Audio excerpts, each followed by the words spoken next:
यह 59 से 60 की सदियों की बात है, जब फिराक को यहाँ एक मुशायरे में आमंत्रित किया गया था।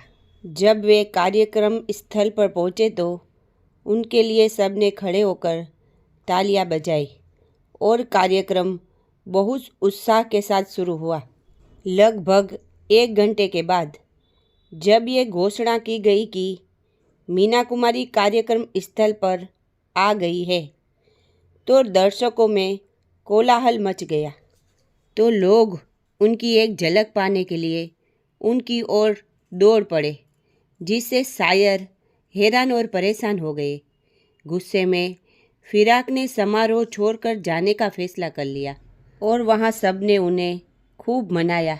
मीना कुमारी भी शर्मिंदा महसूस कर रही थी और बार बार फिराक से गुहार लगा रही थी कि वह रुक जाए। साहब, मैं आपकी बात सुनने ही आई हूँ। फिराक ने तुरंत जवाब दिया। मुशायरा अब मुजरा यानी नाच तमाशा बन गया है। मैं ऐसी किसी सभा में नहीं जाता। और वहाँ से चले गए। एक दिन बाद उन्होंने कहा, मुझे उनसे यानी मीना से कोई परेशानी नहीं हुई। दर्शकों के व्यवहार ने हमारा अपमान किया। उनका तर्क था, मुशायरा एक काव्य संगोष्ठी है। इसमें एकमात्र कलाकार यानी कवि होते हैं और इस व्यवस्था में एक पदानुक्रम होता है जिसका पालन सभी करते हैं। यह पुस्तक फिराक गोरखपुरी शायरी के ज़माने से लिया गया एक अंश है। मैं इस घटना को शायद एक सार्वजनिक व्यक्ति होने की कमजोरी कहूँगा, क्योंकि मुझे नहीं लगा कि मीना कुमारी या फिर फिराक की इसमें कोई गलती थी। फिर भी उन्हें शर्मिंदगी का सामना करना पड़ा, जबकि वह बस अपने पसंदीदा कवि को सुनने के लिए वहाँ गई थी, जैसा कि अन्य लोगों ने भी किया। और फिर से उनका यह दयालु व्यवहार एक ऐसी चीज़ थी जिसने मुझे एक बार फिर उनका दीवाना बना दिया।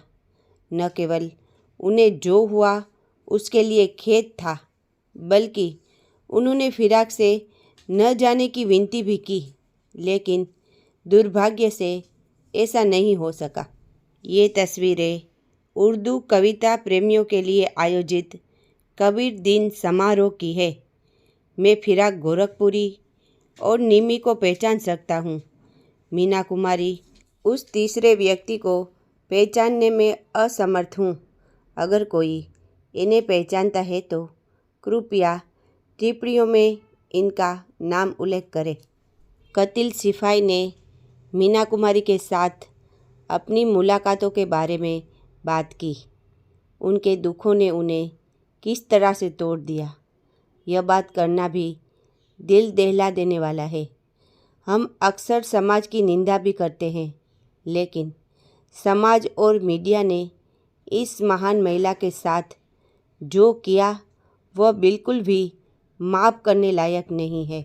वह इतनी पालन पोषण करने वाली शक्ति थी कि जो भी उसके संपर्क में आया उसने खूब तरक्की की और खूब तरक्की की। इंडस्ट्री के कई बड़े नाम उनकी मदद और समर्थन की वजह से ही बड़े हुए। अल्लाह उन्हें जन्नत में जगह दे और उनकी आत्मा को शांति दे, क्योंकि इस दुनिया में उन्होंने बहुत दर्द और दुख झेला है। हम प्रत्येक मृत व्यक्ति के लिए यह कहावत प्रयोग करते हैं कि उसकी जगह कभी नहीं भरी जा सकेगी, लेकिन वास्तव में यह इतनी महान कलाकार और मनुष्य थी कि उनके द्वारा छोड़ा गया खालीपन कभी नहीं भरा जा सका और ना ही कभी भरा जाएगा। मैं 1979 में फिर से भारत आया और गुलजार से मिला। मीना कुमारी को याद करते ही मेरे दिमाग में एक नाम आता है, बहुमुखी प्रतिभा के धनी गुलजार। गुलजार कविताएं लिखते हैं, गद्य लिखते हैं और फिल्म निर्माण का भी शौक़ रखते थे। इसी वजह से वे विमल रॉय के संपर्क में आए और कई सालों तक उनके साथ काम किया।